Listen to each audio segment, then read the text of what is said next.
What up, gang? Hey, I had a really nice gentleman email me on Instagram. He actually DM'd me on Instagram asking me if I would do an in-depth review on my 2023 ZX-10R Ninja, Kawasaki Ninja, and also my 2023 CBR 1000RR. So I said, hey, that's not a problem. I can go ahead and do that because he's kind of torn between the both bikes. He's been to the dealership, has looked at them, hasn't had a chance to really test ride one. So I thought that I would give him kind of a real case scenario on what I've dealt with since I've owned these bikes. Now let's talk a little bit about the CBR 1000RR. Now you guys have maybe seen the previous video where I pretty much had a ton of buyer's remorse with this particular bike. And one of the main reasons why I had a lot of buyer's remorse for this particular bike was because of the check engine lights that keep popping up on this bike for no apparent reason. If I take this bike out and ride it super hard, if I'm taking it out and just basically just railing on it, a check engine light will come on. The bike has been flashed. It's not running lean. The bike actually performs well, but the one problem is the actual ABS will kick on. I've almost actually got into a really big accident out on the country roads. I was doing about 102 miles an hour coming into a turn. All of a sudden, this bike, basically the check engine light goes on, ABS comes on, and then the bike itself just locks up. I almost high-sided on it, and it was pretty almost disastrous. Luckily, I was able to catch the actual, release the clutch, get the front wheel under control, and then at the same time too, I was down far enough that I was able to get my leg to pretty much bolster myself back up so that I can get back into riding position. As for electronics and overall ride quality, this bike is literally, when it comes to electronics, guys, is 100% archaic. This bike hasn't changed since roughly till 2017. One thing that you'll notice too, that I really don't like about this bike is when I installed the actual Yoshi on this one here, you can see it's kind of a shorty type of thing. I had that on my R7, which wasn't a problem, but the bike itself doesn't sound that good. And when it comes to all the components, I'll tell you one thing that was really interesting to me is this bike is what, $18,000. It did not come with a quick shifter. So I had to install that. That was another 600 bucks to get that installed. And if you just look at the aesthetics of the bike, it just looks really plasticky. Everything is plastic, just all plastic. Honda, for being such a great vehicle company, I mean, hasn't really done much to this particular model. And you can see it's just all plastic, just really cheap looking. For $17,000, $18,000, you'd expect a little bit more.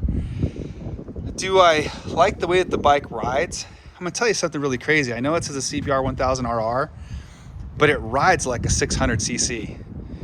Now, that's probably gonna offend a lot of guys who ride Hondas and CBRs and are big fans of them. It doesn't feel like a leader bike.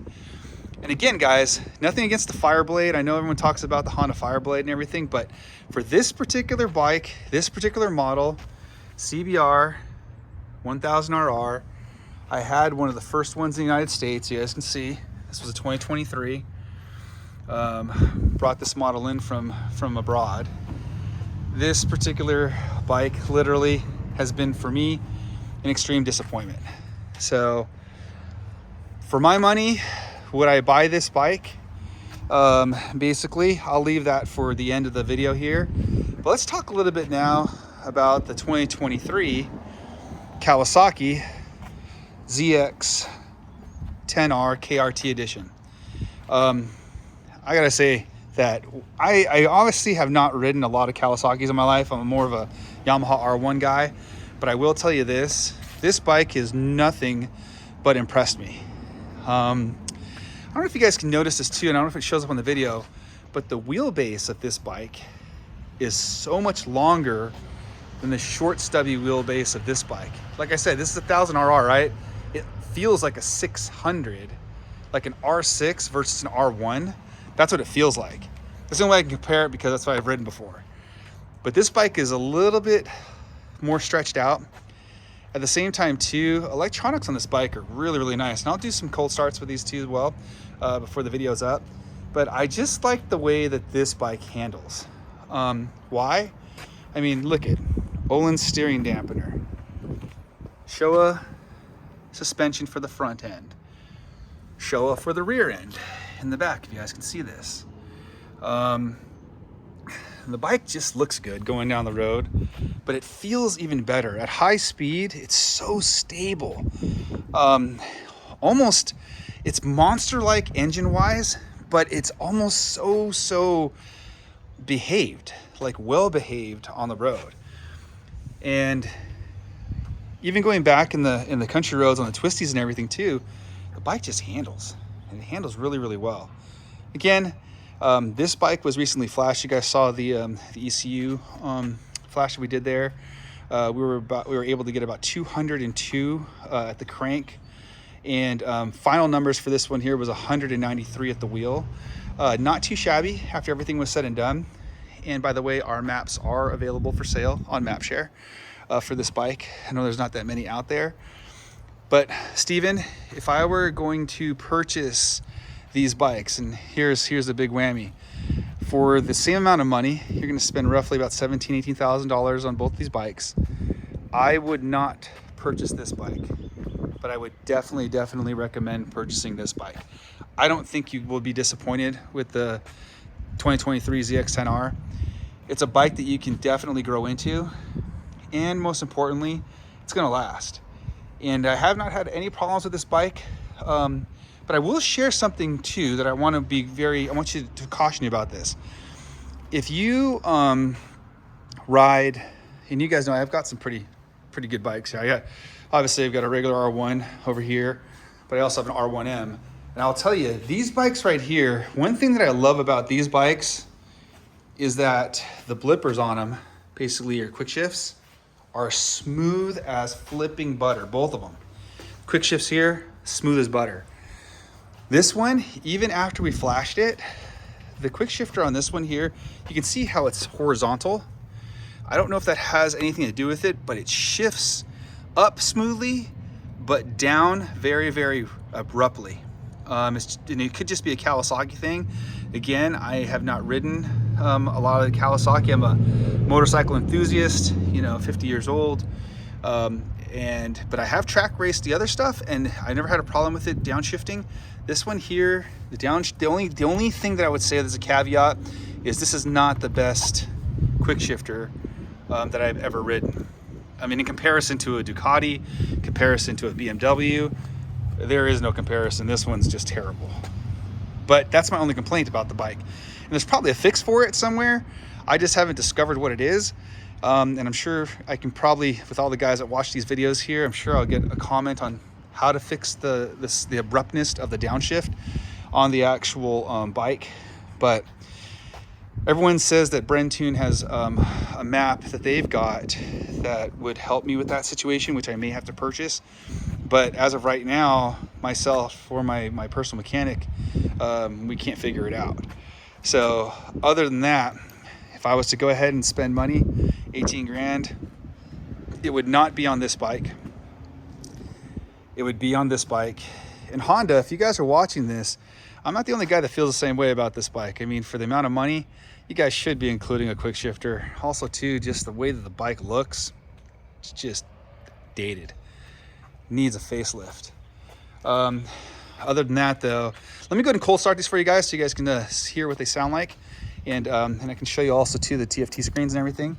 So the screen for these ones here, for the Kawasaki, really nice screen. I like it. A lot of people may say it's not that nice, but I like it. So.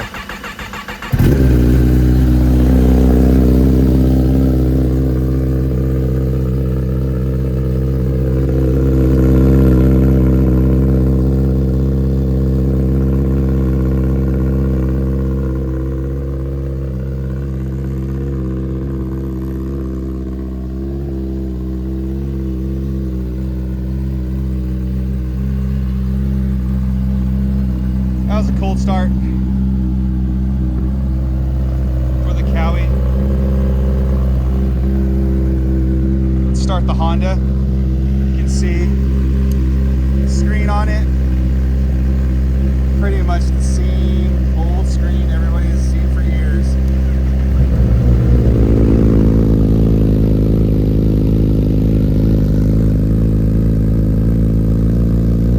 This has an alpha pipe on it.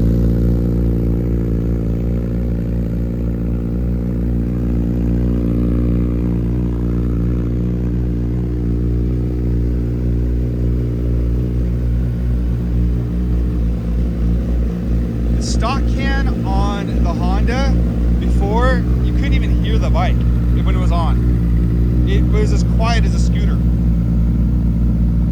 It was interesting.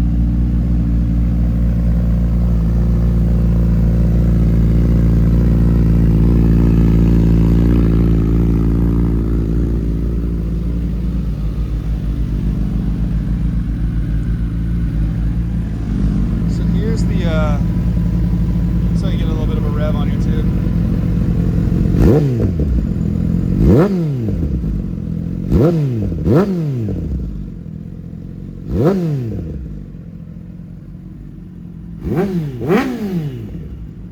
It's a Cowie.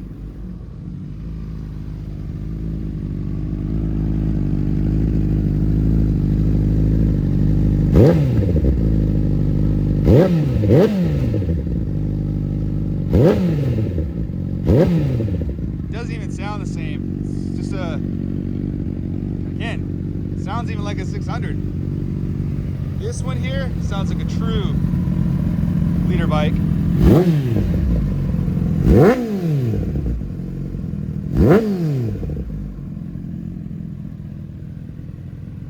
So if I had to pick between this bike and this bike, my money goes on the Cowie. ZX-10R 2023.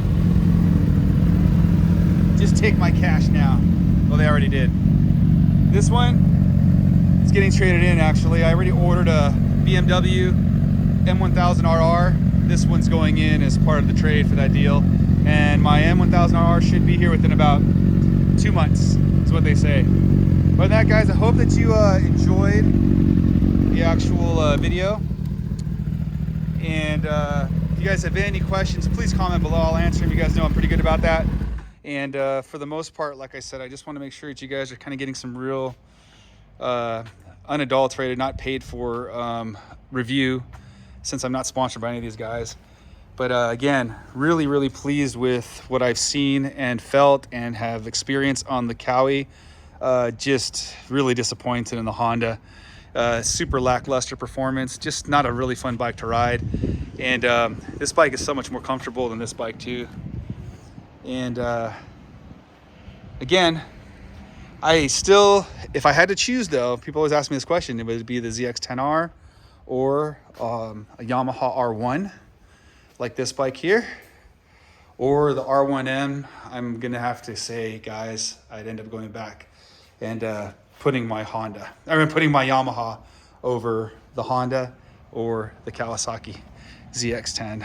I'm just a big R1 fanboy, I guess. But other than that, guys, I appreciate you. We just started a channel a couple weeks ago, trying to get to 1,000 followers. And you know, please like and subscribe. Hopefully these videos are helpful to you. I really appreciate all the support and all the friendships I'm making here on YouTube. Again, I'm retired, so this is what I'm doing now, is just basically buying bikes and reviewing them and doing build series with them and everything too. So stay tuned for the BMW M1000RR and also the H2 that's coming as well. Thanks, guys. I love you all. Cheers.